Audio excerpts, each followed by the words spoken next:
तीन भाई, तीनों मुजाहिद, तीनों नबी के गुलाम। बड़ा, उससे छोटा, फिर उससे छोटा। तीन भाई, तीनों मुजाहिद, तीनों नबी के गुलाम, नबी के आशिक। एक ईसाई बादशाह ने उन्हें गिरफ्तार कर लिया, कहीं किसी महाज पर थे, उन्हें पकड़ लिया, गिरफ्तार कर लिया तीनों को। तीनों को पकड़ कर ले गया, उन तीनों पे मुकदमा चलाया, सजाए मौत बादशाह ने सुनाई, कहा इन्हें मौत की सजा दे दो। मगर मौत की सजा देने से पहले ये कहा गया, अगर तुम अपने मजहब को छोड़ दो, इस्लाम को छोड़ दो, तो तुम्हारी जान बख्श दी जाएगी। कहने लगे तुम ईसाई हो जाओ तो तुम्हें छोड़ देंगे।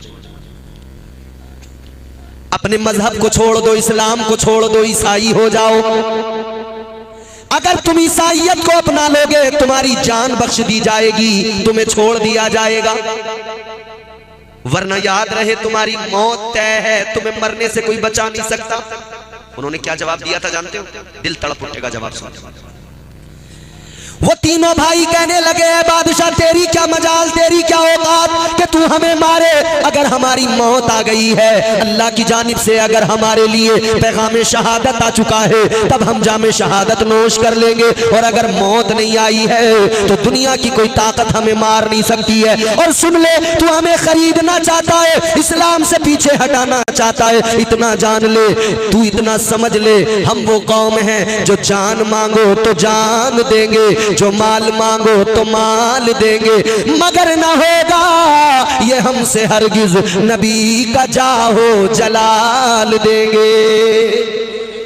कहने लगे सुनो, वो कोई और होगा अपना जो ईमान दे देगा, वो कोई और होगा अपना जो ईमान दे देगा। नबी पर चाहने, नबी का चाहने वाला नबी पर जान दे देगा।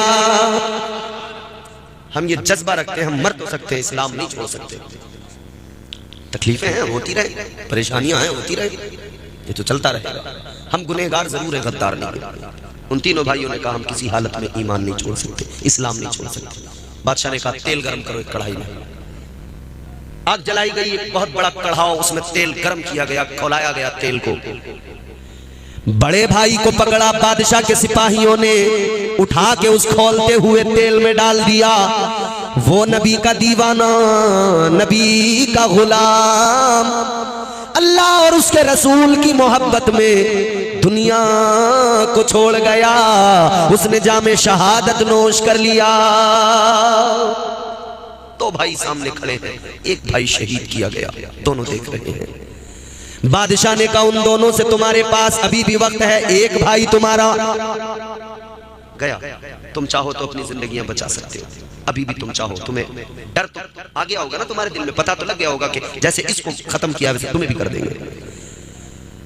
ये डराना चाहते थे मगर डरा नहीं पाए। वो नौजवान, वो मुजाहिद कहने लगा क्या समझता है हम ये सब देख कर डर के पीछे हट जाएंगे? कहता है हमने तो अपनी जान का सौदा पहले ही कर दिया है, ये जान हमारी नहीं है, इस जान पर तो अल्लाह उसके रसूल का हक है। ये जिंदगी हमने इस्लाम के लिए वक्फ कर दी है, ये जिंदगी इस्लाम की खातिर है। कहने लगे कोई फर्क नहीं पड़ता।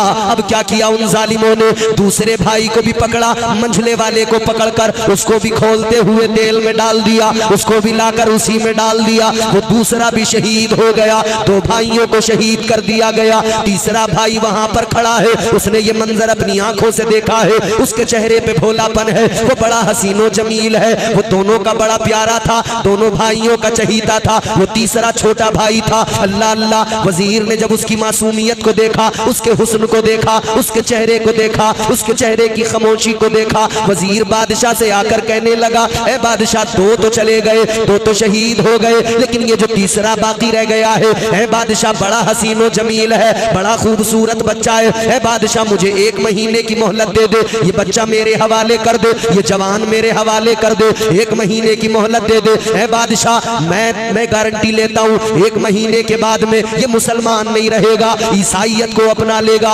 ऐ बादशाह 1 महीने की मोहलत दे दे। बादशाह ने कहा ठीक है 1 महीने की मोहलत तो दे देता हूँ, इसे तेरे हवाले तो कर रहा हूं, मगर जान ले अगर 1 महीने के बाद ये ईमान को छोड़कर, इस्लाम को छोड़कर ईसाइयत में नहीं आया तो इसके साथ में तुझे भी सजा दूंगा। बादशाह कहता है तुझे दे तो दूंगा मैं 1 महीने का टाइम, मगर अगर ये अपने ही दीन पर कायम रहा और इस पर कोई असर ना हुआ तो फिर जान ले मैं तुझे भी नहीं छोड़ूंगा, तुझे भी सजा दूंगा। वजीर कहने लगा ठीक है मुझे मंजूर है। बादशाह ने कहा इसके हवाले कर दो। वजीर ने उस जवान को अपने साथ लिया, लेकर घर चला गया। अब बहुत गौर से मेरी बात सुनना नौजवानों, इधर देखो, हर हाथ में मोबाइल है, रोज मोबाइल चला रहे हैं, रोज मोबाइल में मूवीज देख रहे हैं, रोज मोबाइल में वीडियो देख रहे हैं। इंस्टाग्राम पर देखो तो वहां पे देख रहे हैं, फेसबुक पे देखो वहां पे देख रहे हैं, यूट्यूब पे देखो तो वहां पे देख रहे हैं। सब मर्द औरत, बुढ़ा बुढ़ी, जवान बच्चा, सब जवान तो जवान, बुढ़े बड़े रंगीले हो गए। यूं कहते हैं लल्ला जरा घोड़ों वाली लगा दी इसमें, घोड़ों वाली लगा दी, लल्ला ने सांपों वाली लगा दी।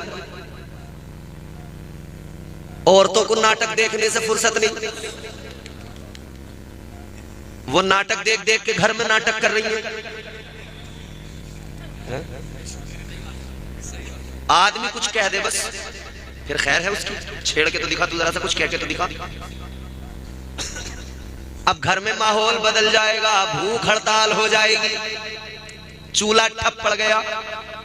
और गुस्सा, गुस्सा फिर ऐसा, अगर इधर से उधर को जाएगी घर में तो बोलते बोलते बोलते बोलते, उधर से इधर आएगी तब बोलते, आदमी चुपचाप बैठा, देख रहे सुन लिया, चुपचाप। इधर से गई तो बोलते बोलते, उधर से आई तो बोलते बोलते। इस घर में मुझे कभी आराम नहीं मिला, इस घर में मुझे कभी सुकून नहीं मिला, इतने साल हो गए, मेरी तो जिंदगी बर्बाद हो गई। मेरे माँ बाप ने मुझे यहाँ लाके बांध दिया और बिचौलिया को अलग से 10 गालियां, उसका बेड़ा गर्क हो जाए कम बखत का, उसने इन नंगों में मुझे करा दिया था। और अगर आदमी बीच में बोल गया तो बच्चे को पकड़कर 2-3 हाथ बच्चे को मारेगा, बच्चे को धो दिया, बच्चा बेचारा रोते हुए टैं टैं इधर निकला, पैं पैं इधर निकला। समझ रहे? अजीब हाल है। मैके में कोई बहुत दूर की रिश्तेदारी में कोई शादी हो, दूर का रिश्ता हो, दूर की रिश्तेदारी हो, फुप्पो की नंद के देवर का ब्याह है, तो 1 महीना पहले से अजी वो फला तारीख में फुप्पो की नंद के देवर का ब्याह हो जाना, कि कार्ड तो आया नहीं अभी, है दे के जाऊंगा कार्ड, कह रहे हो घर अब्बा से कि कार्ड पहुंचाऊंगा। कार्ड आने से पहले इसने माहौल तैयार कर दिया, कपड़े दिला के लाओ। बेचारा आदमी ले गया बिठा के मोटरसाइकिल पे, छर्रा बोले यहाँ समझ में नहीं आ रहा है, अतरौली से लूंगी नहीं तो अलीगढ़। दुकान पे वो जो है ना कपड़े दिखाने वाला, हे बाजी ये देखो क्या खूबसूरत है, आप ये देखो बड़ा बेहतर ना, ये वाला ना कौन सा लोगी, तो कहने लगी नायरा कट वाला फ्रॉक चाहिए।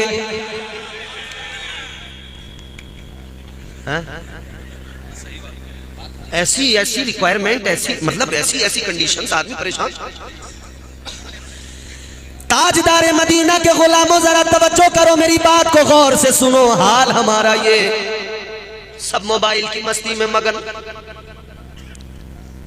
ये नौजवान बैठे हैं, ये यारी दोस्ती में यारबाशी में तबाह हो गए। काम के नकाज के दुश्मन अनाज के, 1 महीना दिल्ली में काम करके आ गए, 3 महीने गांव में बिल्कुल मुफ्त की खा के जा रहे हैं, टहलते फिर रहे हैं गलियों में। और जैसे जब आएंगे ना वहां से, उस टाइम कपड़े पे धब्बा नहीं लगने देंगे, और जब महीना गुजर जाएगा तो अब्बा भी देख लेंगे अब जा नहीं रहा, तो बोले काम करिए फावड़ा उठा, खेत में पानी चलेगा, चल जरा। हालात ये मोबाइल में सब लगे हुए हैं। ऐ मेरे भाइयों जरा दिल पे हाथ रख के बताओ, हर रोज दिन में कितनी बार मोबाइल पे नजर जाती है, कितनी बार मोबाइल देखते हो? सुबह से लेकर रात तक कम से कम 50-60 मरतबा मोबाइल उठा उठा के कभी मैसेज देख रहे, कभी व्हाट्सएप देख रहे, कभी मोबाइल में कुछ देख रहे, कभी कुछ देख रहे, कभी वीडियो देख रहे। ऐ मेरे भाई, तूने 10-20 बार 50 बार मोबाइल में व्हाट्सएप खोल के देख लिया, कितने शर्म की बात है तू कुरान एक बार भी खोल के नहीं देखता। 50 बार मोबाइल खोल के तो देखता है, एक बार कुरान खोल के देखने को तैयार नहीं। कुरान भी खोल के देखो, कुरान से सब कुछ मिलेगा। कारी गुलफाम साहब ने इन बच्चों को कुरान पढ़ा दिया। ये बच्चे जहां भी कुरान पढ़ेंगे, जिधर भी पढ़ेंगे, अल्लाह ताला की रहमतों का नुज़ूल होगा। अपने घरों में माहौल बनाइए कुरान पढ़ने का। पहले की बेचारी औरतें जो अधेड़ हो गई, अब ये बुढ़ियां हो गई, वो सुबह को पढ़ने बैठ जाती थी घर में, सूरह यासीन पढ़ती थी, सूरह रहमान, जैसा उनसे आता था, मगर वो पढ़ती थी। आज वाली की सास से लड़ाई ही इस बात पे है कि सास सुबह को जल्दी उठा रही है और इसकी आंखें नहीं खुल रही। तो फिर कई लोग इमाम साहब से कहते हैं, इमाम साहब अब ये वाला काम तुम्हें करना कि क्या, कि जैसे ही अजान पढ़ोगे, अजान पढ़ने के बाद में तुम्हें 20 मिनट तकरीर करनी है। इमाम साहब बोले चलो कर देंगे। इमाम साहब समझ रहे थे कि गांव के लोग बेचारे बड़े अच्छे हैं, सुबह सुबह अल्लाह रसूल का जिक्र सुनना चाहते हैं, तकरीर। इमाम साहब को बाद में पता लगा कि इनकी आंख नहीं खुलती। जब मैं 20 मिनट तकरीर करता हूं तो माइक की आवाज से ये उड़ जाते हैं ढोरों को सानी करने के लिए। बोले इमाम साहब तुम जब तकरीर करोगे सुबह को तो ढोरों को सानी टाइम से हो जाएगी, तुम बराबर माइक में बोलोगे, हम उठ ही जाएंगे, आंख खुल जाएगी। मेरे भाइयों, सुबह को फज्र में उठते हो, जानवरों को चारा डालते हो फिक्र के साथ। क्यों? क्योंकि नहीं डालेंगे तो भैंस दूध नहीं देगी। और जैसे चारा डाला, थोड़ा सा भी उसने पूरा खाया नहीं, आप बाल्टी लेके आए, भैंस दूने बैठ गए। उजाला भी नहीं होने दे रहे, अंधेरे अंधेरे। उजाले में पानी मिलाएंगे तो किसी को पता लग जाएगा, अंधेरे में कितना ही मिला दो पता ही नहीं लगता। रात को उठकर रमजानी दूध में डालता है पानी। दूध में पानी मिलाने वाले वो सुबह को उठकर पानी तो मिला रहे हैं, अपने जानवरों का ख्याल रखने वाले सुबह को उठकर जानवरों का ख्याल तो रख रहे हैं। मोबाइल चलाने वाले सुबह हो गई मोबाइल तो चला रहे हैं, मगर शर्म की और अफसोस की बात ये, मस्जिद में गिने चुने लोग जा रहे हैं। कितना अच्छा होता सबसे पहले तू मस्जिद में जाता, अल्लाह की बारगाह में सर झुकाता, सजदा अदा करता, सजदे में सर रख के कहता सुबहान रब्बियल आला, अल्लाह का शुक्र भी हो जाता, अल्लाह भी तुझसे राजी हो जाता। याद रहे परवरदिगार भी राजी होता, तेरी रोजी में भी अल्लाह बरकतें अता फरमा देता। बेशक सुभान अल्लाह। नारे तकबीर, नारे रिसालत, नारे हैदरी, नारे गौसियत, उलमाए अहले सुन्नत, मसलके आला हजरत, फैज़ाने आला हजरत। सुभान अल्लाह, सुभान अल्लाह। मगर नहीं, 8 बजे नेकर पहने हुए गली के बाहर परचूनी की दुकान पर खड़े हुए, डावल लाल दंत मंजन लेके घुचड़ घुचड़ घुचड़।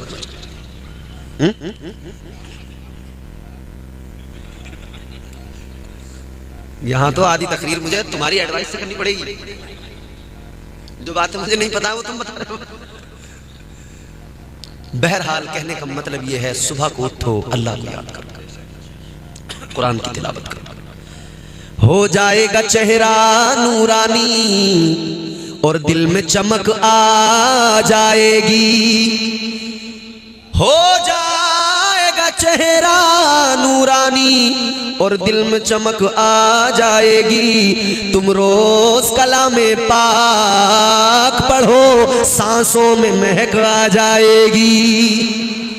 मस्जिद से बुलावा जब आए, सजदों के लिए तुम चल देना, इस हुस्ने अमल से माथे पर नूरानी चमक आ जाएगी। कुरान से मोहब्बत कीजिए, नमाजों से मोहब्बत कीजिए। वो समझता था वजीर कि मैं इसका दिल बदल दूंगा, इसकी तबीयत बदल दूंगा, मगर वो नबी से मोहब्बत करने वाला, कुरान पढ़ने वाला, नमाजें पढ़ने वाला, जिसे कुरान की तिलावत में मजा आता हो, उसका दिल कौन बदल सकता है। वजीर ने उसे लिया, अपने साथ लेकर घर चला गया। एक कमरा दिया उसे, उस नौजवान को, उस कमरे में उसे ठहरा दिया, आज से तेरा कयाम यहां है। उसने कुछ नहीं देखा, उसका घर बार कैसा कुछ नहीं देखा, किसी बात पर तवज्जो नहीं की। नबी के आशिक ने क्या किया, बस इतना किया, वहां पहुंचा, वुजू किया, बोला मुसल्ला है तो दे दो, नहीं है तो मैं जमीन पे बैठ के सजदा कर लूंगा। वो बैठ गया, वहीं पे नमाजें पढ़ने लगा, कुरान की तिलावत करने लगा। उसे बस एक ही बात याद थी, वो कहता था बस मेरी जबान पर जिक्र खुदा रहे, दिल में मेरे मदीने वाले मुस्तफा रहे। सुभान अल्लाह माशाअल्लाह, बहुत अच्छे, माशाअल्लाह माशाअल्लाह। वजीर ने कहा अब इसके लिए प्लानिंग क्या बनानी है। तो इस वजीर की एक बेटी थी, जवान, बड़ी खूबसूरत, बड़ी हसीनो जमील, ऐसी हसीनो जमील लड़की कि जिसकी एक झलक देखने को बड़े बड़े शहजादे तरसते थे। बड़े बड़े शहजादे ये तमन्ना करते थे कि इस वजीर की बेटी से हमारी शादी हो जाए। बादशाहों के बेटे तमन्ना करते थे हमारी शादी इसके साथ हो जाए। वो बेटी उसकी, वो हसीनो जमील दोशीजा। इसने, वजीर ने अपनी बेटी से कहा बेटी अब मेरी एक बात सुन ले, एक बहुत जरूरी काम तुझे दे रहा हूँ, तुझे ये मेरा काम करना है, एक बड़ा इंपॉर्टेंट काम है, तुझे इस काम को करना है। वो लड़की कहने लगी बता दो अब्बा क्या काम है। वजीर कहने लगा बेटी ये जो नौजवान घर में आया है ये मुसलमान है, ये मदीने वाले का गुलाम है, ये इमामुल अंबिया का उम्मती है। कहने लगा बेटी तुझे बस इतना करना है, इसके दिल से इश्क रसूल निकालना है, इसके दिल से ईमान की दौलत को निकालना है। जा अपनी अदाएं दिखा, जा इसे अपने हुस्न के जलवों में गिरफ्तार कर ले, जा इसे अपनी जुल्फों का असीर बना ले, ताकि ये दुनिया भूल जाए, ये इस्लाम भूल जाए, ये कुरान भूल जाए, ये पैगाम मुस्तफा भूल जाए, ये मुस्तफा की मोहब्बत भूल जाए। लड़की ने कहा अब्बा ये कौन सी बड़ी बात है, बड़े बड़े नौजवान, बड़े बड़े शहजादे मुझे देख के पागल हो जाते हैं, फिर ये क्या है, ये तो मुझे देखेगा मेरा दीवाना हो जाएगा, मेरी अदाएं देखेगा मेरा मस्ताना हो जाएगा, मेरे हुस्न को देखेगा मेरा कैदी बन जाएगा। अल्लाह अल्लाह, लड़की को कॉन्फिडेंस था अपने ऊपर, अपने हुस्न पे तकब्बुर था, नाज था। अब इस लड़की ने खुद को आरास्ता किया, अच्छे कपड़े पहने, उम्दा लिबास पहना, तैयार होकर आरास्ता होकर रात के वक्त में ये उस कमरे में आई जहां पर वो नौजवान मौजूद है। अजीजों जरा सुनो, मजा आएगा और पता लगेगा ईमान की ताकत क्या होती है और मुस्तफा की मोहब्बत क्या होती है। आ गई ये लड़की, आकर देखा वो नबी का दीवाना नमाज पढ़ रहा था। ये इंतजार करने लगी, सलाम फेरेगा तब मुझे देखेगा, नमाज से पलटकर मुझे देखेगा। मगर उस नौजवान ने, उस नबी के गुलाम ने क्या किया, नमाज से जब फारिग हुआ सलाम फेरा तो फिर से खड़ा हो गया, फिर नमाज की नियत कर ली। इधर जो है ये मुसलसल नमाज पढ़ता रहा। ये लड़की इंतजार करती रही, अब मुझे देखेगा, अब मुझे देखेगा। ये जैसे सलाम फेरता, लड़की बोलना चाहती, बात करना चाहती कि अपनी तरफ इसकी तवज्जो लाऊं, अपनी तरफ इसको रागिबो माइल करूं, मगर वो फौरन अल्लाहु अकबर कहता, नियत बांध लेता, फिर नमाज में लग जाता। अल्लाह अल्लाह, सारी रात उसकी नमाज में गुजर गई, सारी रात क़याम और रुकू सजदों में गुजर गई, सारी रात कुरान की तिलावत में गुजर गई। अल्लाहु अकबर कबीरा, रात सारी गुजर गई। लड़की बस रात भर इंतजार करती रही कि ये मुझे मुड़कर तो देख ले, ये मुझे पलटकर तो देख ले, मगर नबी के दीवाने ने पलटकर भी नहीं देखा, मुड़कर उसके चेहरे को भी नहीं देखा। रात गुजर गई, लड़की वापस आ गई, सोचने लगी कोई बात नहीं है, कॉन्फिडेंस अभी भी है। कहती है आज नहीं तो कल फंसा लूंगी।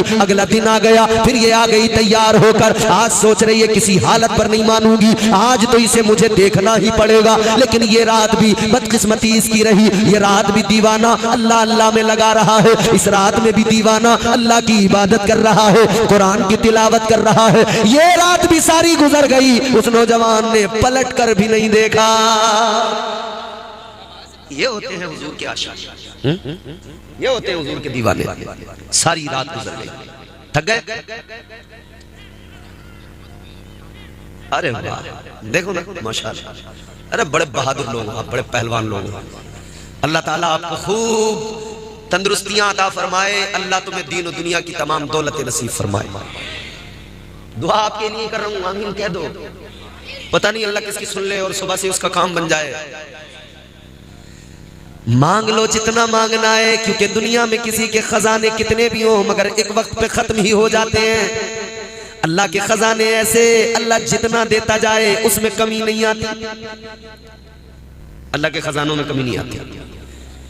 लोगों जरा गौर करे, एक दो रात का मामला नहीं था, सारा महीना गुजर गया, आखिरी रात आ गई। जो लड़की कहती थी ना मेरा हुस्न देखते ही पागल हो जाएगा, मेरा दीवाना हो जाएगा, इस नौजवान ने एक बार पलटकर उसका चेहरा तक नहीं देखा था। 1 महीना हो गया था, 1 महीना हो गया, आखिरी रात आ गई। इधर देखो, तवज्जो से सुनो। आखिरी रात आ गई। अब ये लड़की हैरान है, सोचने लगी ये किस मिट्टी से बना है और आखिर इसके दिल में कौन सी मोहब्बत, क्या है इसके दिल के अंदर, आखिर क्या बात है। ये पलट कर नहीं देख रहा, ये मेरी तरफ नहीं देख रहा, क्या बात है। अल्लाहु अकबर कबीरा, जरा गौर फरमाइए अजीजाने गिरामी वकार, इसने पलट कर भी नहीं देखा, आखिरी रात है। अब ये लड़की कहने लगी जरूर कोई ऐसी ताकत है कि जिसके मोहब्बत में पड़कर इसे दुनिया की मोहब्बत बेकार नजर आ रही है। ये लड़की कहने लगी है जवान आखिरी रात आ गई, मैं ये तो समझ गई तू जिससे मोहब्बत करता है यकीनन वो लायक मोहब्बत जात है, बता तो सही तू किससे मोहब्बत करता है। ये नबी का गुलाम कहने लगा है लड़की सुन ले, मैं उससे मोहब्बत करता हूं जिससे खुद परवरदिगार मोहब्बत करता है।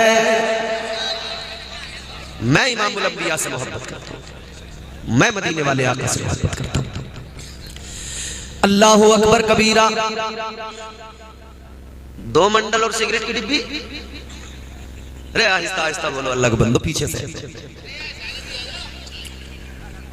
अजीजाने गिरामी वकार, गौर फरमाइए, मेरी तरफ देखिए और जल्दी से बात को आप समेटते हैं। रात बहुत हो गई, कितनी रात हो गई देखें, 1:50। अभी 50 मिनट हुए मुझे बोलते हुए, 50 मिनट और बोले। माशाअल्लाह, आपको बस साथ निभाना है। बहुत अच्छा सुन रहे हो आप, यकीन करो रोजाना जलसे हो रहे हैं और रोजाना हम जलसों में तकरीर कर रहे हैं। बहुत बड़े बड़े मजमे हमें मिल रहे हैं, बहुत बड़ी बड़ी तादाद में लोग आ रहे हैं जलसों में, हमें सुन रहे हैं। लेकिन कई जलसे ऐसे होते हैं कि जहां मजमे तो कम होते हैं मगर वो सुनने वाले लोग सुनते इस तरह से हैं कि दिल खुश हो जाता है। आप वही लोग हो कि जिनको सुनाकर भी अच्छा लगता है, दिल खुश होता है कि हाँ सुन रहे हैं। ये लड़की कहने लगी ऐ नौजवान है मदीने वाले आका के गुलाम, मैं जान गई, समझ गई जिससे तू मोहब्बत करता है यकीनन वो जात ही मोहब्बत के लायक है। जिस खुदा पर तेरा ईमान है यकीनन वो सच्चा खुदा है, वही खालिक व मालिक है। कहने लगी नौजवान मैं तेरा दिल बदलने आई थी मगर हाल ये कि मेरा दिल बदल गया। तुझे बदलने आई थी, तुझे बदलने आई थी, मैं बदल गई, मेरा दिल बदल गया। कहने लगी नौजवान अब एक काम कर ले, अब यूं कर के मुझे भी तन्हा यूं यहां पर न छोड़, बल्कि मुझे भी उसी दीन में शामिल कर ले, वही कलमा पढ़ा दे जो तेरे महबूब का कलमा है। मुझे भी कलमा पढ़ा दे, मुझे भी जो है इस्लाम में शामिल कर दे, दाखिल कर दे। इस जवान ने कलमा पढ़ा दिया, ला इलाहा इल्लल्लाह मुहम्मदुर रसूलुल्लाह सल्लल्लाहु तआला अलैहि वसल्लम। कलमा पढ़ लिया, मुसलमान हो गए। अब ये लड़की कहती है सुन, अगर मेरे बाप को पता लग गया, बादशाह को पता लग गया, न तू बचेगा न मैं बचूंगी। एक काम कर, रात के सन्नाटे में निकल जाते हैं दोनों, बस इतना करना तू मुझसे निकाह कर लेना, मैं तेरे साथ अपनी जिंदगी गुजार लूंगी और इस्लाम पे मैं साबित कदम रहकर अपनी आखिरत को संवार लूंगी। रात के सन्नाटे में ये दोनों निकल गए, छुप छुप के जा रहे हैं, किसी की नजर न पड़ जाए, बादशाह के सिपाही न देख ले। पकड़े गए तो फिर वो ले जाएंगे, सजा होगी। दोनों रात के अंधेरे में छुप छुप के आगे बढ़ते जा रहे हैं। आबादी से निकल गए, जंगल में पहुंच गए। एक जंगल से गुजर रहे, मैदान आ गया, मैदान से गुजर रहे कि पीछे से घोड़ों के दौड़ने की आवाज आई। यूं लगा जैसे कि कोई हमारा पीछा करते हुए आ रहा है। दोनों सहम गए। वो घोड़े के दौड़ने की आवाज करीब आती गई। एक नौजवान उस घोड़े पे बैठ के आया है। ये सहमा हुआ पलट के इस जवान ने देखा तो आने वाले ने आकर सलाम किया, मेरे भाई अस्सलामु अलैकुम व रहमतुल्लाह। इस नौजवान ने जब देखा ये आने वाला कोई और नहीं, वही भाई था जिसे बादशाह ने खोलते हुए तेल में डाल दिया था। जिंदा हो जाते हैं जो मरते हैं हक के नाम पर। अल्लाह अल्लाह मौत को किसने मसीहा कर दिया।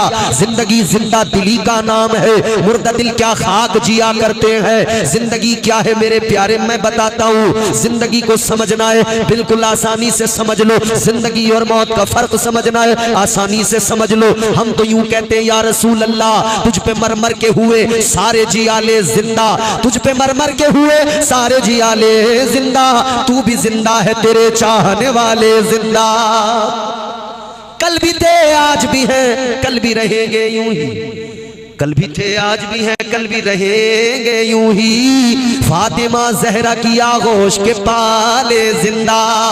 यूं तो कहने को हर एक शख्स है जिंदा, लेकिन जिंदा तो वो है जो ईमान बचा ले जिंदा। जिंदा वो है जिसके सीने में ईमान है। कहा भाई बादशाह ने सजा दी, उसने अपना काम किया, मगर अल्लाह ताला ने हयात जावेदानी अता फरमा दी। कहा भाई मैं इसलिए आया हूं कि मैं तुम दोनों का निकाह पढ़ा दूं और तुम फिर यहां से किसी महफूज मकाम पे चले जाओ। ऐ लोगों अब जरा समझो, अल्लाह ने जो दिया अनमोल दिया, बोलो ना सुभान अल्लाह। ईमान इस्लाम अनमोल है कि नहीं? कोई दुनिया में कीमत लगा सकता है? परवरदिगारे आलम खालिक़े कायनात रब्बे लम यज़ल व ला यज़ाल ने जब कलम को पैदा फरमाया, अल्लाह ने कलम को हुक्म दिया कलम लिख। कलम अर्ज करने लगा परवरदिगार क्या लिखूं? अल्लाह ताला ने फरमाया ऐ कलम जनाबे हजरते आदम की उम्मत का कानून लिख दे। कलम अर्ज करने लगा या अल्लाह क्या कानून है, क्या लिखना है? परवरदिगारे आलम ने फरमाया कलम लिख दे, जितने भी नेक होंगे, जितने भी परहेजगार होंगे, जितने भी मुत्तकी होंगे, जितने नेक लोग होंगे सब जन्नत में जाएंगे, जितने गुनहगार होंगे वो सारे के सारे दोज़ख में जाएंगे। कलम ने कानून लिख दिया, हजरत आदम की उम्मत का कानून। अल्लाह ने हुक्म दिया, कलम ने लिख दिया। अल्लाह ताला ने मजीद फरमाया कलम जनाबे हजरत शीस पैगंबर की उम्मत का कानून लिख दे। कलम अर्ज करने लगा मौला कानून क्या है? अल्लाह ने फरमाया वही पुराना कानून है, जितने नेक होंगे जन्नत में जाएंगे, जितने गुनहगार होंगे दोज़ख में जाएंगे। ये भी लिख दिया गया। अल्लाह ने फरमाया जनाबे नूह अलैहिस्सलाम की उम्मत का कानून लिख दे। कलम ने फिर कानून लिखा, कानून फिर वही पुराना है, कानून में कोई बदलाव नहीं आया, कानून में कोई तब्दीली नहीं आई। अजीजा ने गिरामी वकार अल्लाह हुक्म देता रहा, कलम कानून लिखता रहा। 1,24,000 कमोबेश अंबिया कराम रसूला ने इज़ाम की उम्मतों के कवानीन लिखे गए। कलम ने सारी उम्मतों के कवानीन लिख दिए। कानून वही एक था, कानून में कोई बदलाव नहीं था, कानून में कोई तब्दीली नहीं थी, कानून वही एक था। जितने नेक होंगे जन्नत में जाएंगे, जितने गुनहगार होंगे दोज़ख में जाएंगे। मगर अजीजों जरा गौर से सुनो, फिर बारी हमारी आ गई। हम हुजूर के उम्मती हैं, फिर हमारी बारी आ गई। अल्लाह ने फरमाया कलम अब जरा मेरे हबीब की उम्मत का कानून लिख दे। है कलम मेरे महबूब की उम्मत का कानून लिख दे। कलम अर्ज करने लगा या अल्लाह कानून तो वही पुराना है, जितने नेक होंगे जन्नत में जाएंगे, जितने गुनहगार होंगे दोज़ख में जाएंगे। या अल्लाह कानून में तब्दीली तो अब तक नहीं आई है, तो वही पुराना कानून है, लिख देता हूँ। अल्लाह ताला ने फरमाया ऐ कलम जरा रुक जा, जरा ठहर जा। अब तक कानून वही था, अब तक कानून में कोई तब्दीली नहीं थी, अब तक कानून को बदला नहीं गया था, लेकिन अब कानून को बदला जाएगा। अब बात महबूब की उम्मत की आ गई है, अब मेरे महबूब की उम्मत की बात आ गई है। अब कानून में तब्दीली लाई जाएगी, अब कानून में तरमीम की जाएगी। या अल्लाह क्या लिखूं? अल्लाह ने फरमाया कलम यूं लिख दे, जितने नेक होंगे, जितने परहेजगार होंगे, जितने तकवाशियार होंगे, उन्हें मैं खुदा जन्नत में दाखिल करूंगा, और जितने गुनहगार होंगे वो मेरे हबीब के दामन को पकड़ के जन्नत में जाएंगे। नारे तकबीर, नारे रिसालत, नारे रिसालत, मसलके आला हजरत, अज़मते कुरान कॉन्फ्रेंस, नारे हैदरी, नारे तकबीर, नारे रिसालत, खामोश मजमा। सुनिए, बात समझ में आई? सबके लिए कानून क्या था? नेक जन्नत में जाएंगे, गुनहगार दोज़ख में। और हम हुजूर के उम्मती बड़े गुनहगार हैं, हमें तो फिक्र लगी थी हमारा क्या होगा, मगर हमसे ज्यादा अल्लाह को हमारी फिक्र लगी थी। अल्लाह ने फरमाया महबूब के उम्मती हैं, इनके लिए एक रास्ता निकलेगा। ये नेक तो जन्नत में जाएंगे ही, मगर गुनहगारों को ये राहत मिलेगी कि मैं अपने महबूब को शफाअत कुबरा अता फरमाऊंगा। मेरा महबूब इशारा करता जाएगा, गुनहगारों की बख्शिश होती जाएगी। इसीलिए तो मेरे आला हजरत इमाम अहले सुन्नत सैयदी सरकार आला हजरत शाह इमाम अहमद रजा खान फरमाते हैं, पेशे हक मुजदा शफाअत का सुनाते जाएंगे, आप रोते जाएंगे, सबको हंसाते जाएंगे। वुसाते दी है खुदा ने दामने महबूब को, जुर्म खुलते जाएंगे, आका छुपाते जाएंगे। तो हम गुनहगारों पर हुजूर करम फरमाएंगे, मदीने वाले आका हम पर करम फरमाएंगे और हुजूर हमें जन्नत में दाखिल कराएंगे। हम हुजूर के उम्मती हैं, ये बड़ा एजाज है मियां, ये बड़ा तमगा है। इधर देखो मेरे भाई, भूरे भाई, वाकई में अल्लाह ने आपको खूबसूरत बनाया है और बड़े अच्छे लग रहे हो मुस्कुराते हुए, मगर घुटने छोड़ दो, तुम्हारे अपने हैं, मेरी गारंटी है ये घुटने यहीं रहेंगे, कहीं नहीं जाएंगे। अगर कहीं चले जाओ मुझसे ले लेना ये घुटने, अगर तुम्हारे घुटने कहीं चले गए मैं दूंगा, कोई नहीं। इधर देखो, अब सुनिए सुनिए, मोहब्बत से कहिए सुभान अल्लाह। बड़े अच्छे लोग हैं आप, मगर अब अच्छी बातें जरा सुनिए। हम हुजूर के उम्मती हैं, अल्लाह ताला ने जो दिया अनमोल दिया। हम गुनहगारों को इतना नवाजा कि हम तो उसके अहल भी नहीं थे, उसके लायक भी नहीं थे। आज हमारे यहाँ लोग शिकवे करते हैं, शिकायतें करते हैं, कहते हैं यार हमारा ये पड़ोसी है, पता नहीं कहां से इस पर दौलत आ रही है, अल्लाह इसे दे रहा, हमें नहीं दे रहा।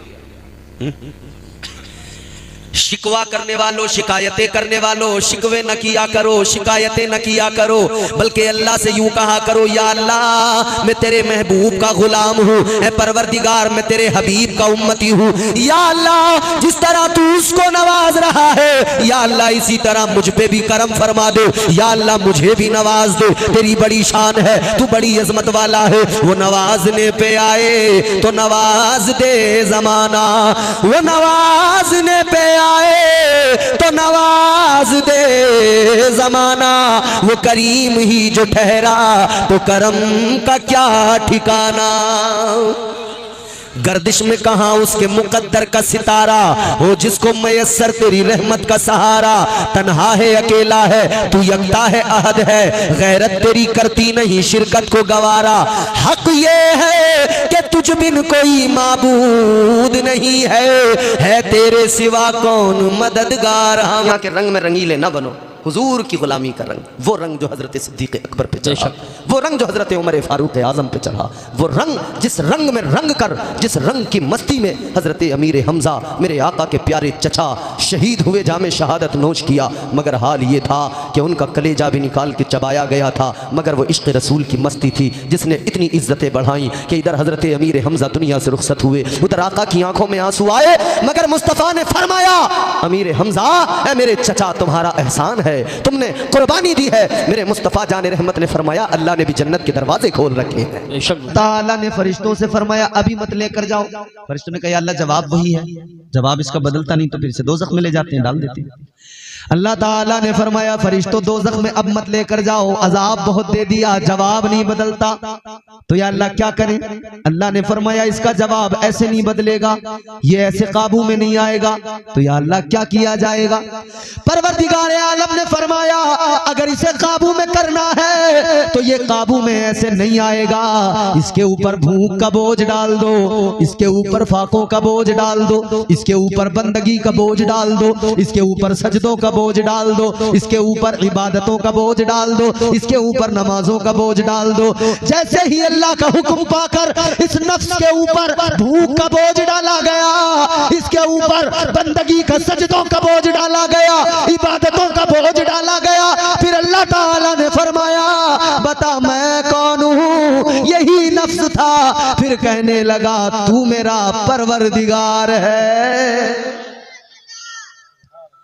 अजाब पे अजाब दिया गया, जवाब नहीं बदल रहा था। मगर गौर तो करो, जब सजदों का बोझ डाला गया, जब फाकों का बोझ डाला गया, जब भूख को इसके ऊपर मुसल्लत किया गया, तो यही नफ्स काबू में आ गया, यही कंट्रोल में आ गया। फिर यही नफ्स कहने लगा, ऐ मौला तू ही तो परवरदिगार है, तू ही तो खालिक़े कायनात है, तू ही तो मेरा राज़िक़ है, तू ही तो मेरा मालिक है, तू ही मुझे पैदा करने वाला है, तू ही इज्जत और जिल्लत देने वाला है। तो पता लग गया ये नफ्स अगर काबू में नहीं आता हो तो इसे काबू में करने का एक तरीका है, वो तरीका अल्लाह ने दिया है। इस पर भूख का बोझ डाल देना, सजदों का बोझ डाल देना, और अल्लाह ताला ने इसे काबू करने के लिए वही निजाम भी दिया, वही दस्तूर भी दिया। अल्लाह ने 11 महीने साल के दिए, हलाल चीजें खाते रहो, पीते रहो, लेकिन एक महीना रमजान आ गया। अल्लाह ने फरमाया अब जरा नफ्स को काबू में करना है, अब जरा इसे भूखा रखना है, इस पे भूख का बोझ डालना है। अब इसे एक महीना भूख का बोझ डालो, भूखा रखो, फाकों में रखो, सिर्फ सहरी होगी, सिर्फ इफ्तार होगा, तुम इसे भूख का बोझ डालोगे, ये तुम्हारे काबू में आ जाएगा। और अल्लाह ने 5 वक्त की नमाजें फर्ज फरमाकर ये ज़ाब्ता दे दिया, है मेरे बंदो तुम अगर 5 वक्त सर झुकाते रहोगे और नफ्स पर सजदों का बोझ डालते रहोगे तो ये तुम्हारा नफ्स तुम्हारे काबू में रहेगा। पता लग गया ये काबू से बाहर जाता ही तब है जब नमाजें छोड़ दी जाएं, रोजे छोड़ दिए।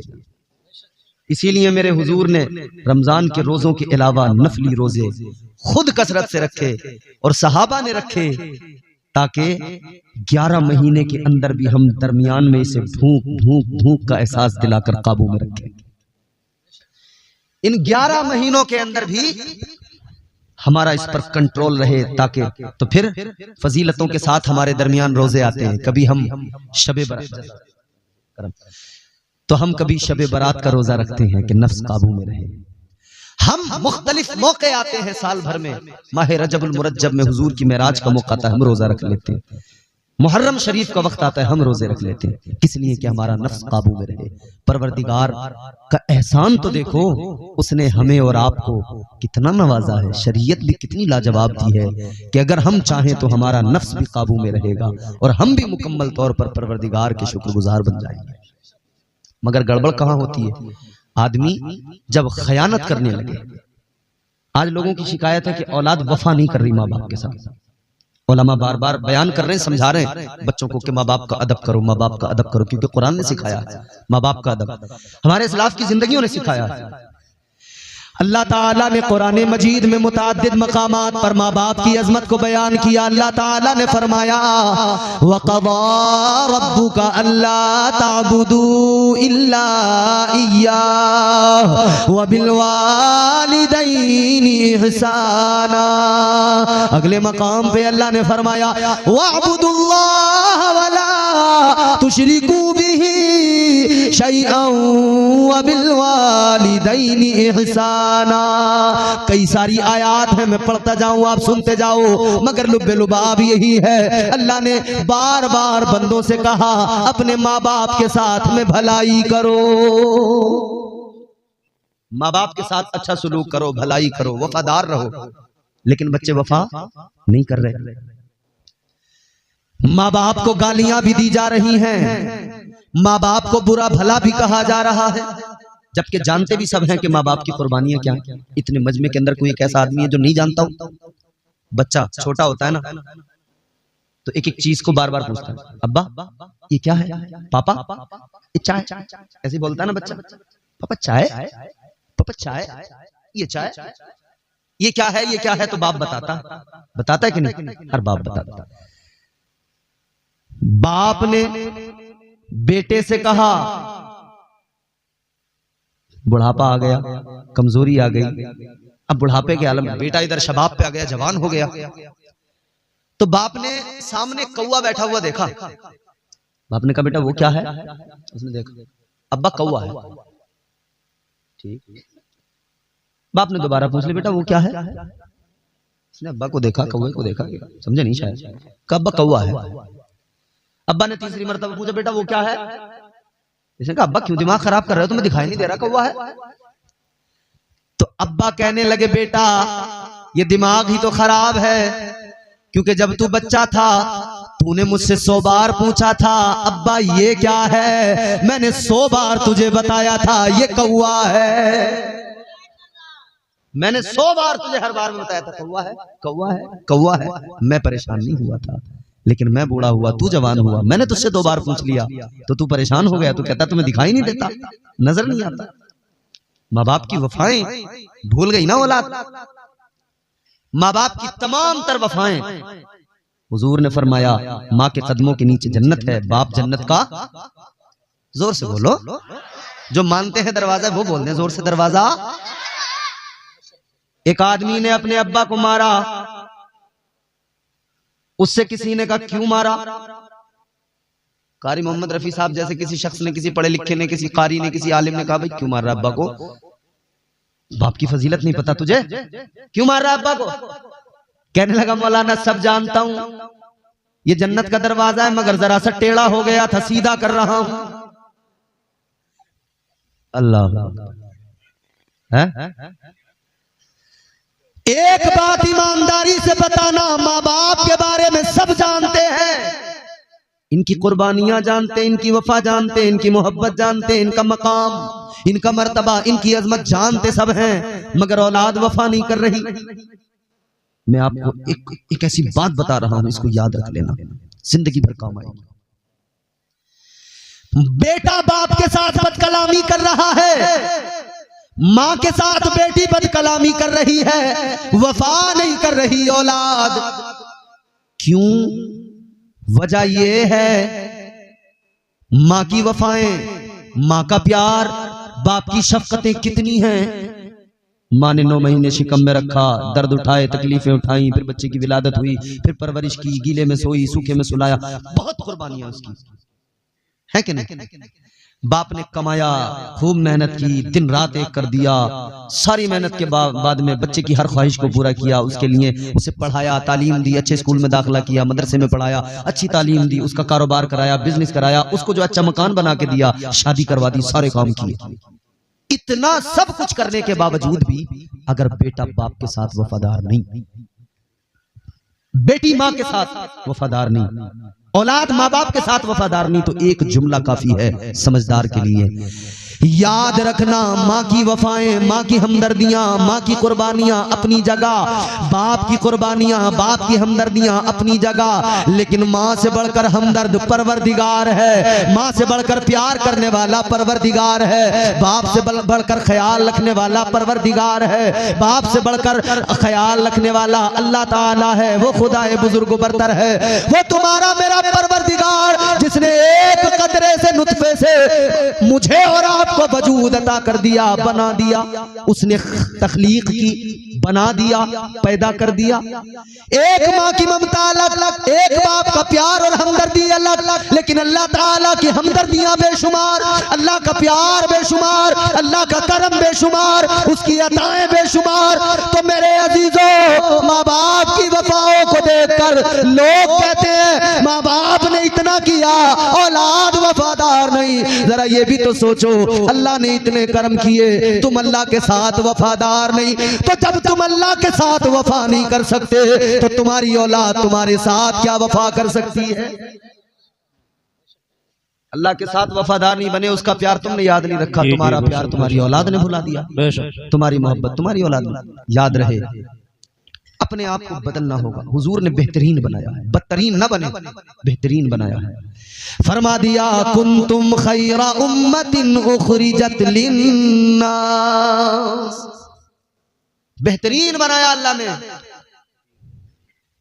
तो अब किसी नाई की दुकान पर जाके ये नहीं कहना कि तुम हमें बेहतरीन बना दो, है नहीं? अच्छा, मैं एक बात नहीं समझ पाया, कारी मोहम्मद रफी साहब, हुजूर एक बात समझ में नहीं आती। अल्लाह ने फरमाया मैंने तुम्हें बेहतरीन बनाया, और हम नाई से जाके कह रहे हैं कि आप बेहतरीन बना दो, और फिर वो नाई जिसे अलिफ नहीं आता, हिंदी का आ नहीं आता, इंग्लिश का ए नहीं आता, लिखना वो नहीं जानता, पढ़ना वो नहीं जानता, कुछ उसे आता जाता नहीं, और उससे हम पूछते हैं कि यार चेहरे पे धब्बे हो रहे हैं, क्रीम कौन सी लगाऊं? अबे ये MBBS डॉक्टर है,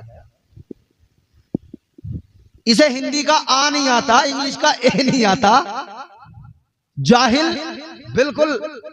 और इस निपट जाहिल से कह रहे हैं कि यार चेहरे पे धब्बे हो रहे हैं, तो वो भी पूरा डॉक्टर बन जाता है। बोले वो तुम एक काम करो, मैं क्रीम बता दूंगा तुम्हें, वो तुम रात को रोज लगा के सोना, बोले तुम्हारा चेहरा खिल जाएगा। तो बोले यार उसमें तो टाइम लगेगा।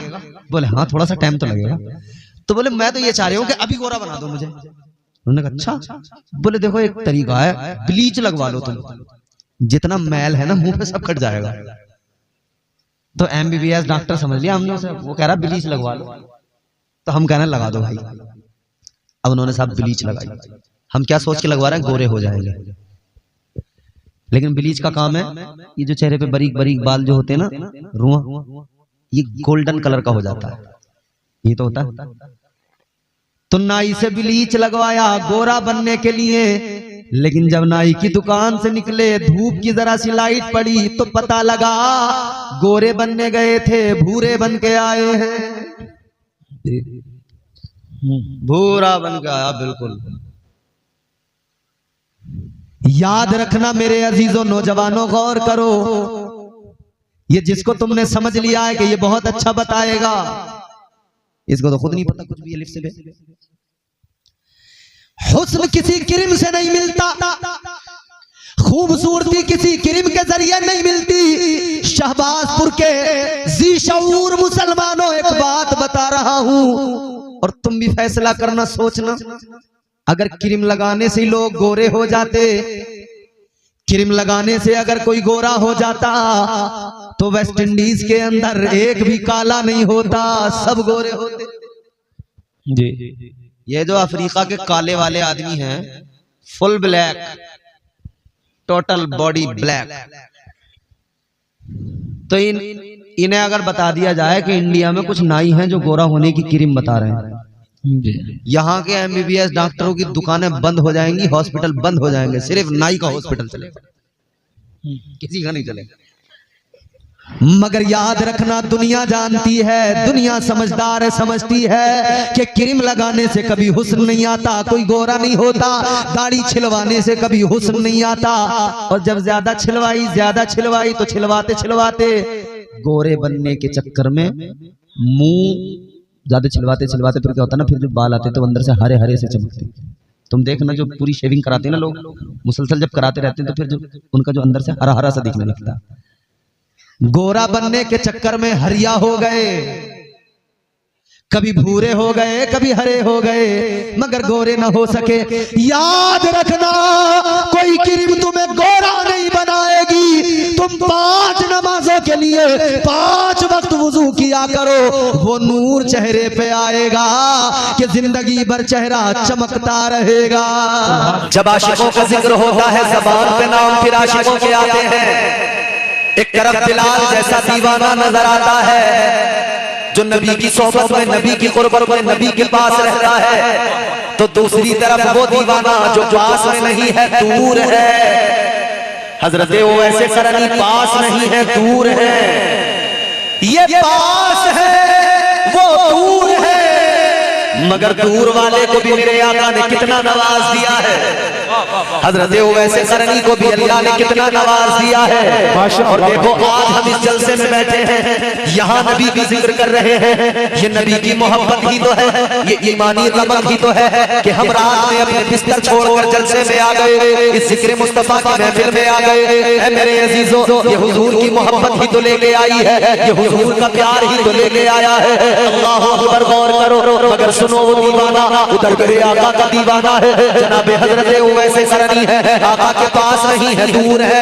ताजदारे मदीना की बारगाह में नहीं है, दूर है। हजरत वैसे करनी कहाँ है? करन के अंदर है, यमन के अंदर है, मुस्तफा जाने रहमत मदीने के अंदर है। लेकिन क्या मामला है इश्क का, क्या मामला है मोहब्बत का? ताजदारे मदीना ने नमाज़ असर अदा की है। आप मस्जिद नबवी शरीफ के अंदर, आप मस्जिद के सहन में आए, बाहर निकले, आका ने यूं अपने सीने के बटन खोल दिए। दिए, अपने गिरेबान के बटन खोल दिए, आपने यमन की तरफ अपना रुख किया और ठंडी सांसें खींचने लगे, आहें भरने लगे, सर आहें भरने लगे। सहाबा ने देखा, अर्ज किया, या रसूल अल्लाह मामला क्या है? आपने सीने के बटन खोल दिए, ताजदारे मदीना किस्सा क्या है? आपने सीने के बटन खोल दिए और सीने के बटन खोलकर या रसूल अल्लाह आप लंबी लंबी सांसें ले रहे हैं। तो मेरे आका ने फरमाया, ऐ मेरे सहाबा गौर करो, वो यमन की सरजमीन है, उधर एक इलाका करन है, उधर मेरा एक दीवाना है, मेरा एक गुलाम है। मैं यहाँ खड़ा होकर इन हवाओं में अपने दीवाने की खुशबू को महसूस कर रहा हूँ। बहुत खूब। नारे तकबीर, नारे रिसालत, मसलके आला हजरत उर्से अबुल हसन मियां हजरत अल्लामा इम्तियाज बरकाती साहब किबला। बहुत खूब। मदीने में और हजरत वैसे करन, मगर हुजूर ने हजरत वैसे करनी की खुशबू को मदीने में महसूस किया। जोर से बोलो, ऐ लोगों ये मोहब्बत मुस्तफा है, ये ताजदारे मदीना की गुलामी है, ये ताजदारे मदीना का इश्क है। दीवाना उधर दूर है, मगर इधर मुस्तफा अपने गुलाम की खुशबू को महसूस कर रहे हैं। बटेरा की सरजमीन पर जलसे में आने वालों, नबी का जिक्र सुनने वालों, याद रखना, आज इस जलसे में बैठकर तुम इधर से नबी का जिक्र सुनकर आका की मोहब्बत में तड़पोगे। आका को अगर याद करोगे तो ये भी यकीन रखना, मेरे मुस्तफा इधर तुम आका को पुकारोगे, उधर मुस्तफा अपने हर गुलाम को मदीने से देख रहे हैं। और खुदा की कसम, आज जिस पे नजर पड़ जाएगी उसका बेड़ा पार हो जाएगा। जिस पे नजर पड़ जाएगा। ताजदारे मदीना मेरे मुस्तफा करीम ने मजीद करम किए, मजीद एहसानात किए कि उस आशिक के लिए अपना कुर्ता मुबारक भेजा, अपना जुब्बा हुजूर ने भेजा और कहा, अली उमर जब जाओगे ना दुआ जरूर करवा लेना मेरी उम्मीद के। ऐ लोगों, उस नबी से क्यों मोहब्बत न की जाए, क्यों प्यार न किया जाए, उस आका की मोहब्बत में क्यों सरशार न रहा जाए, क्यों ताजदारे मदीना के इश्क की बातें न की जाए कि उनका इश्क दुनिया और आखिरत दोनों को संवार देता है। मुस्तफा की गुलामी दुनिया और आखिरत दोनों में काम बना देती है, दोनों में कामयाबी मिल जाती है। अल्लाह अकबर कबीरा, गौर करो, ये मोहब्बत ही तो थी जिसने हजरत अमीर हमजा को सैयदुल शुहदा का खिताब अता कर दिया। ये मोहब्बत मुस्तफा ही तो इस मोहब्बत ने हजरत सलमान फारसी को फारस से बुलाकर आका के कदमों में डाल दिया। ऐ लोगों याद रखना, मुस्तफा जिधर जिधर गए हैं, हुस्न की नगरी का शहंशाह जिधर जिधर गया तो इश्क भी पीछे पीछे चलता हुआ गया, आशिक भी आका के पीछे पीछे चले। अगर हुस्न की नगरी का ताजदार, हुस्न की नगरी का शहंशाह मक्के के अंदर था तो बिलाल की शक्ल में इश्क वहां भी मौजूद था। अगर हुस्न की नगरी का ताजदार मदीने में पहुंच गया तो फिर मदीने के अंदर आशिक बन के आ गया, फारस से चलकर आ गया। आगे देखो, सुहैब जनाब सुहैब रोम से चलकर आ गए, आका की बारगाह में आ गए, ताजदारे मदीना की बारगाह में आ गए। फिर जाने सारियां क्या है, इश्क का जज्बा क्या है, अल्लाह अकबर कबीरा। फिर आका की मोहब्बत में ऐसे सरशार हुए, ऐसे डूब गए आका के प्यार में, इस तरह दीवाने हो गए कि बड़े जुल्म सहे, तकलीफें उठाई, परेशानियां झेले रहे, बड़े जुल्म किए मक्के वालों ने, बड़ा सताया मक्के वालों ने, लेकिन फिर भी आका का नाम ज़बान पे था, सताया जा रहा था, लेकिन ताजदारे मदीना का कलमा बराबर पढ़ रहे थे। हज़रत बिलाल हबशी का वाक़या सुनाता हूँ। हज़रत बिलाल से किसी ने कहा था, ऐ बिलाल क्या मामला था कि तुमने इतने जुल्म सहे लेकिन ज़बान पे आका का नाम रहा। ऐ बिलाल वो कौन सी ऐसी बात थी जिसने तुम्हें इतना दीवाना बना दिया हुजूर का, इतना बड़ा आशिक बना दिया हुजूर का? ऐ बिलाल ये तो बताओ वो आखिर क्या बात थी जिसके सबब तुम आका से इतनी मोहब्बत करने लगे, कलमा भी पढ़ लिया, आका पर जान देने लगे, तुम्हें उमैया बिन खलफ ने सताया, उमैया बिन खलफ ने जुल्म किए, मगर तुम फिर भी आका का नाम लेते रहे। अल्लाह अकबर। जनाबे बिलाल फरमाते हैं, ऐ मेरे अजीजों सुनो, मैं जब कलमा पढ़ा है मैंने, जब मैंने इस्लाम को कबूल किया है, जब मैंने ताजदारे मदीना की गुलामी को एक्सेप्ट किया है, हज़रत बिलाल फरमाते हैं एक रात मेरी जिंदगी में ऐसी आई जिस रात ने मेरी जिंदगी को बदल डाला। एक रात रात मेरी जिंदगी में ऐसी आई जिस रात ने मेरी जिंदगी को बदल दिया मुकम्मल तौर पर, मेरी जिंदगी में इनकलाब आ गया है। मेरे अजीजों, ऐसे लम्हे हमारी जिंदगियों में भी आते हैं, ऐसे वक्त ऐसे लम्हात हमारी जिंदगी के अंदर भी आते हैं। एक लम्हे में जिंदगी बदल जाती है, एक लम्हे के मामलात बदल जाते हैं, एक लम्हे के अंदर सारी चीजें तब्दील हो जाती है। ऐसे मामलात हमारी जिंदगी में भी होते हैं। अल्लाह अकबर। हज़रत बिलाल फरमाते एक रात मेरी जिंदगी में आई। क्या कहते हैं? जोर से बोलो, एक रात। हज़रत बिलाल फरमाते एक रात आई।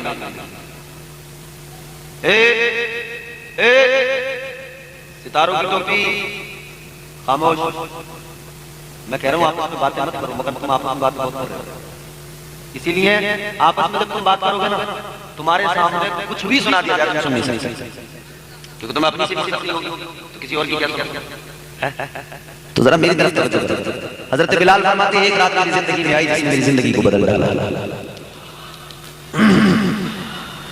नारे तकबीर, नारे रिसालत, नारे गौसियत, मसलके आला हज़रत, शायर हिंदुस्तान, असीरे ताज शरिया, हज़रत असद इकबाल कलवी साहिब क़िबला, शायर इंटरनेशनल, हज़रत असद इकबाल कलवी साहिब क़िबला, असीरे ताज शरिया, असीरे ताज शरिया, शायर हिंदुस्तान, असद इकबाल साहिब क़िबला कलवी।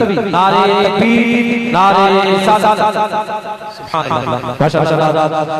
जिस जाति के राग बहुत देर से आपको बुला रहा हूं, उनकी जलवागरी होती है, सारे लोग आपको तरतीब पे रख बैठ जाए।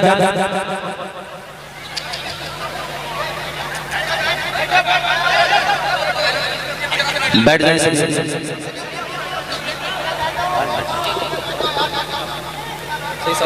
बैठे सभी हज़रात अपनी अपनी जगह पर बैठ जाए। आप लोग बैठ जाए, जगह जगह शीश रखें। जो लोग वो लोग कुरान से इंतशार और करें और बैठ जाए। सुभान अल्लाह। आप कमेटी वालों यहीं आगे बैठ जाओ। आप लोग जो जुड़े हुए हैं, खड़े हुए हैं, जो लोग बैठ जाए, कुरान से बैठ जाए, इंतशार और करें, बैठ जाए, खड़े हुए बैठ। सुभान अल्लाह। कमेटी वाले आगे बैठ जाए। जो लोग बाहर खड़े हुए हैं, वो लोग आगे पंडाल में बैठ जाए। शायर हिंदुस्तान में बाकी ताज शरिया, हज़रत असद इकबाल कलवी साहिब क़िबला तशरीफ़ रखे हैं। आप लोग बैठ जाए, कुरान का माहौल बना। एक नारा बोलिए, नारे तकबीर, नारे रिसालत, नारे गौसियत, मसलके आला हज़रत। सब हज़रात बैठे और कमेटी वालों अब आप भी बैठ जाओ। आप माशाअल्लाह बहुत मेहनतें कर रहे हैं। अब आप भी बैठे हैं आराम से, सुकून होकर आप भी सुने, क्योंकि आप माशाअल्लाह शुरू से मेहनतें कर रहे हैं। अल्लाह ताला आपकी मेहनतों को कबूल फरमाए। सारे लोग बैठे। चलो भैया आ जाओ, बस। अब जरा तैयार हो आप जरा। देखिए, इंटरनेशनल शायर हिंदुस्तान की नुमाइंदगी पूरी दुनिया में जिनके जरिए होती है, मद्दाह खैरुल अनाम वासिफ शाह हुदा, शायर अहले सुन्नत हज़रत असद इकबाल कलवी साहिब क़िबला माशाअल्लाह जलवा फरोज हो चुके हैं मिंबर पाक पर। अब आप मेरे बाद में इंशाअल्लाह इनकी खूबसूरत आवाज़ को सुनेंगे, इनके खूबसूरत अंदाज को सुनेंगे, और इनकी खूबसूरत अंदाज, खूबसूरत आवाज़ के साथ में बेहतरीन नाते, मनक़बत और दीगर कलाम समात करेंगे, सुनेंगे इंशाअल्लाह ताला। महसूस होंगे आपके, सिर्फ आपके नहीं बल्कि पूरे हिंदुस्तान के महबूब शायर जनाब असद इकबाल साहब बैठे हैं। तो आप हज़रात इनको सुनने के लिए तैयार हैं? अरे तैयार हैं? तो इनसे पहले आप हमको सुनेंगे, समझ रहे हैं? सब लोग ए भैया बैठ जाए, क्यों गड़बड़ कर? हमारी समझ में ये बात नहीं आई। हमारे यहाँ लोग बड़े कंफ्यूज रहते हैं, बहुत आपस में खिचड़ी। अच्छा, ये कोई पंचायत हो रही है, कुछ चौपाल है ये? असल में ये गांव जो है ना, विधायक जी का गांव है। यहाँ ऐसी पंचायतें अक्सर लगी होंगी जिसमें लोग आपस में खूब एक दूसरे से गुफ्तगू, सियासी बातें और तमाम बातें करते रहते होंगे। तुमने वो माहौल देखा है, पिछले जलसे में भी तुम मान नहीं रहे हो, आपस में बातें कर रहे हो। मदीना जाना है सबको, है तमन्ना? चलो हम दुआ करते हैं मदीना जाने की। सबकी तमन्ना है तो जरा शरीक हो, जोर से बोले सुभान अल्लाह। और सब मेरे साथ इस दुआ में आप हुजूर की बारगाह में लो लगाएं, हुजूर से अर्ज करें और सब शरीक हो। सरकार बुला लीजिए ऐसे देख रहे हैं आप लोग मुझे जैसे मैं एलियन हूं। कोई रिस्पॉन्स ही नहीं है, ऐसा लग रहा है एलियन बैठा हुआ कोई तुम्हारे सामने अलग बकबक का आदमी। क्या भैया मैं इंग्लिश बोल रहा हूँ? अरे बोलो, देख देख कोई गर्दन हिलाने तक तैयार नहीं है। अल्लाह कैसे ढीठ आदमी हो, अल्लाह में सलाम। जोर से सरकार बुला लीजिए एक बार मदीने में। क्या बात है। देखो जब तक आपकी आवाज पूरी तरह से नहीं निकलेगी ना तो वो महफिल के अंदर वो खूबसूरती, वो रंग नहीं आ पाएगा। आप भी माशाल्लाह जलसे मुसलसल अपने इलाके में सुनते रहते हो और हम भी जलसे ही करते रहते हैं। रोजाना का हमारा भी यही काम है, हम भी देख रहे हैं। मैं चाहता हूँ वही माहौल बनना चाहिए, वही रंग। आप उस रंग में, उस कैफियत में आकर सुनेंगे तो बड़ा मजा आएगा। मदीना जाने की बात है तो जिसे जिसे भी ए भैया बैठ जाओ यार, कहाँ रास्ते के चक्कर में यहाँ पे ट्रक निकालोगे, ट्रक यहाँ को बार बार इसके चक्कर में लगे हुए हो रास्ते के। बैठ आराम से, जोर से बोलो सुभान अल्लाह। सारा मर्द हाथ उठा के बोले या रसूल अल्लाह। कुछ लोगों के हाथ अब भी नीचे हैं, पता घर से वादा करके आए हैं अहलिया से कि देखो तुमसे वादा करके जा रहे हैं, आज मौलाना जितना जोर लगा ले हाथ ही नहीं उठाना। हाथ उठा के हुजूर की मोहब्बत जोर से बोले या रसूल अल्लाह। सरकार बुला लीजिए एक बार मदीने में। सरकार बुला लीजिए एक बार मदीने में। सरकार बुला लीजिए एक बार मदीने में। जन्नत का करे, जन्नत का करे हम भी दीदार मदीने। बहुत खूब, जन्नत का करे।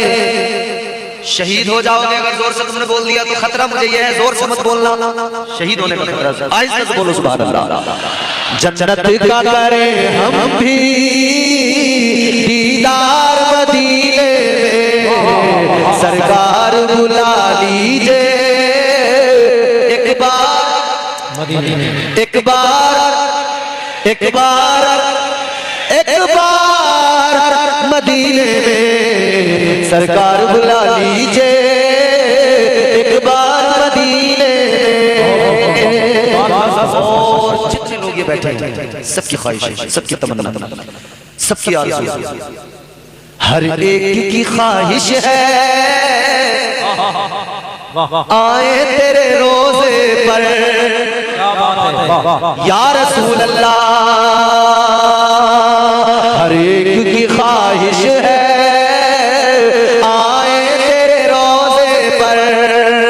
हर एक की ख्वाहिश है आए तेरे रोजे पर। एक बार नहीं, एक बार नहीं, एक बार नहीं आका 100 बार मदीने। एक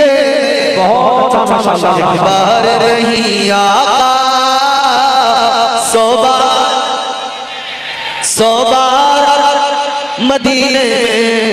एक बार नहीं आका 100 बार मदीने। तो मैं अर्ज कर रहा था हज़रत बिलाल हबशी, जितनी जल्दी सुन लोगे इतनी जल्दी तकलीफ खत्म हो जाएगी। कहते हैं एक रात मेरी जिंदगी में ऐसी आई, उस रात में मेरी जिंदगी बदल डाली। कैसे बदल डाली जिंदगी उस रात में? कहते हैं मैं जिसके यहाँ था, जिसका गुलाम था उमैया बिन खलफ, बड़ा जालिम था, वो बड़ा सफाक इंसान था, जुल्म करता था, मारता पीटता था, खिलाता पिलाता कम था, काम ज्यादा दिया करता था। ताजदार मदीना वाली कायनात मुस्तफा करीम के आशिकों हजरत बिलाल हबशी कहते हैं एक रात मेरी जिंदगी में आई जिसने मेरी जिंदगी को बदल डाला। कहते हैं मैं उमैया बिन खलफ का गुलाम था, मुझे बड़ा मारता पीटता था, बड़ा काम लिया करता था।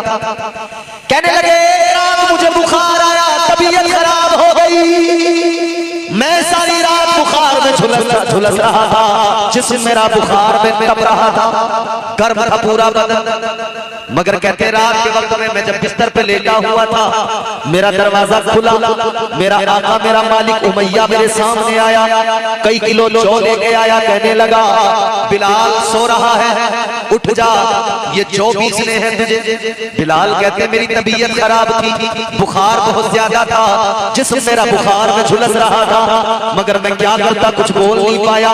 वो जौ रख के चला गया। कहते बुखार में मुझसे उठा नहीं गया, मैं बिस्तर पे लेट गया, मुझे फिर नींद आ गई। कहते रात के किसी हिस्से में फिर दरवाजा खुला, जब दरवाजा खुला तो फिर वो उमैया आया, उसने मुझे आकर उठाया और उठाकर कहने लगा ए बिलाल क्या बात है, ए बिलाल तू अभी तक सो रहा है, मैंने तुझे काम के लिए कहा था, तूने काम नहीं किया। ए बिलाल तुझे जहां था जौ पीसना है, लेकिन तूने जौ नहीं पीसे, तूने काम नहीं किया। ए बिलाल याद रखना, अगर ये जौ नहीं पीसे तूने रात में, तो तुझे सुबह को सजा दी जाएगी, तुझे सुबह को तकलीफ दी जाएगी, मारा जाएगा। हज़रत बिलाल कहते मेरी आंखों में आंसू आ गए, मैं रोने लगा, क्या करूं। कहते फिर मैंने उसी बुखार के आलम में वो जौ उठाए चच्ची के पास लेके चला, तो वो मेरा मालिक कहने लगा बिलाल अब तू यहाँ कमरे में बैठ कर नहीं, इस सर्दी की ठंडी रात में बाहर बैठ कर जौ पीसेगा, और अब कोई कपड़ा भी तेरे जिस्म पर नहीं होगा, अपने लिबास को भी उतारेगा, ये तेरी सजा भी होगी, तूने देर कर दी, ताखीर कर दी, अब तू अपने कपड़े उतारेगा, कपड़े उतारने के बाद में फिर तू जौ सारी रात पीसेगा।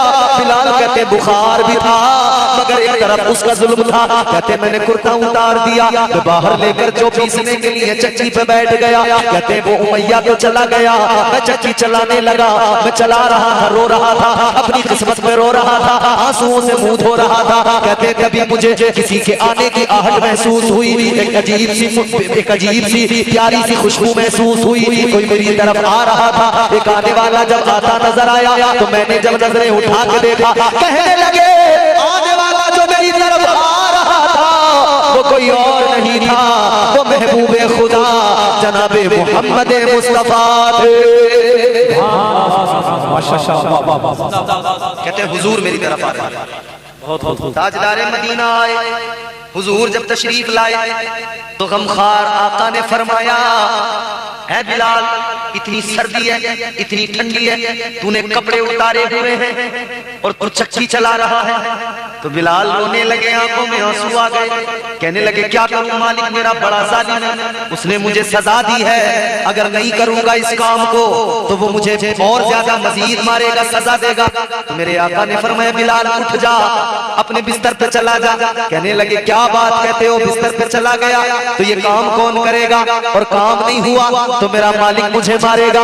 जनाबे बिलाल की बात सुन के मेरे आका ने फरमाया अब आका का करम भी देख लो, मुस्तफा की अता भी देख लो। ताजदारे मदीना ने फरमाया ऐ बिलाल तू उठ जा, अपने बिस्तर पर लेट जा, अब तू आराम करेगा और तेरा काम आमिना का लाल करेगा।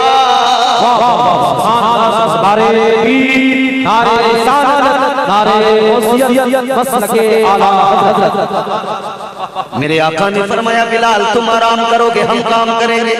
आका ने बिलाल को बिस्तर पे सुला दिया और मेरे मुस्तफा खुद करने लगे काम। रात भर आका ने चक्की चलाई, जौ पीसे, जब जौ पीस गए उधर फजर का भी वक्त होने लगा, मुस्तफा ने वो सारा जौ पीस कर आटा समेटा, बिलाल के हवाले किया और ताजदारे मदीना वापस आ गए। हजरत बिलाल कहते हैं ये रात जिंदगी में ऐसी आई जिसने जिंदगी में इनकलाब बर्पा कर दिया। कहते सारा दिन मैं उसी वाक़े को सोचता रहा, सारा दिन मेरे दिमाग में वही चलता रहा। कहते जब अगली रात आई तो अगली रात में भी ताजदारे मदीना तशरीफ ले आए, वालिए कायनात तशरीफ ले आए, जाने कायनात तशरीफ ले आए। अगली रात में भी आए और उस रात के अंदर भी ताजदारे मदीना ने मेरा सारा काम किया और मैंने सारी रात आराम किया, क्योंकि आराम करने का हुक्म मुस्तफा ने दिया था। आका इस रात में खजूरें भी लेकर आए, जरा सा दूध भी लेकर आए, बिलाल को खजूरें भी खिलाई, बिलाल को दूध भी पिलाया। आका ने बिलाल को दवा भी दी है। अल्लाह अकबर। एक तरफ तो इनको शिफा मिल रही है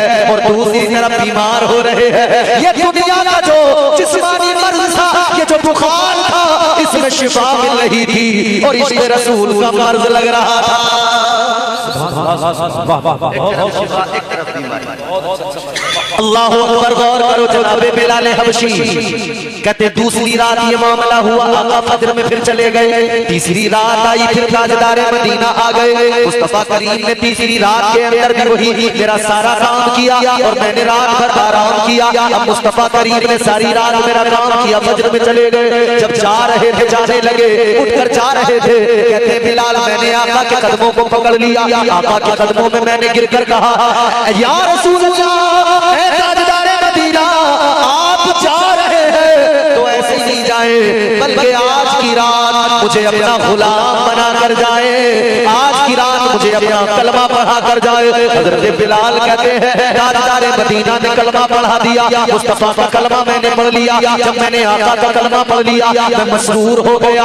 मैं दिन भर उसी में इश्क रसूल की मस्ती में मस्त रहता था। मेरी जिंदगी बड़ी पुरसुकून हो गई थी, मेरे दिल को बड़ा सुकून मिल गया था। लेकिन कहते हैं कि इश्क और मुश्क छुपाए नहीं छुपते हैं। अल्लाह अकबर, ये इश्क जो है उमैया को भी पता लग गया कि बिलाल ने मदीने वाले मुस्तफा को दिल दे दिया है। बिलाल आमिना के लाल का गुलाम बन गया है। अब बिलाल पर जुल्म सितम हुए, अब बिलाल पर तशद्दुद हुआ। अब हजरत बिलाल को तकलीफें पहुंचाई गई, मारा पीटा गया। मगर गौर करो मेरे अजीजों, हजरत बिलाल हबशी जुल्म सहते रहे, तकलीफें उठाते रहे, दर्द झेलते रहे। सारी मुसीबतों के बावजूद भी उमैया का खलब गरम रेत पर लेटाता, सीने पे वजनी पत्थर रख देता और सीने पे वजनी गर्म पत्थर रख के कहता, मारता कहता, बिलाल ये बता, अब तो आका का नाम नहीं लेगा, अब तो मोहम्मद अरबी का नाम नहीं लेगा। हजरत बिलाल का एक जवाब होता और वो जवाब क्या था? आज भी दीवाने उस जवाब पे फख्र करते हैं। ये मार मार के कहता था, बिलाल ये बता, अब तो नाम नहीं लेगा। मगर बिलाल कहते थे, उमैया जितना मारना है मार ले, जितना पीटना है पीट ले, जितना दर्द देना है दे दे, जितनी तकलीफें देना है दे दे। ऐ उमैया याद रखना, तू मुझे जितना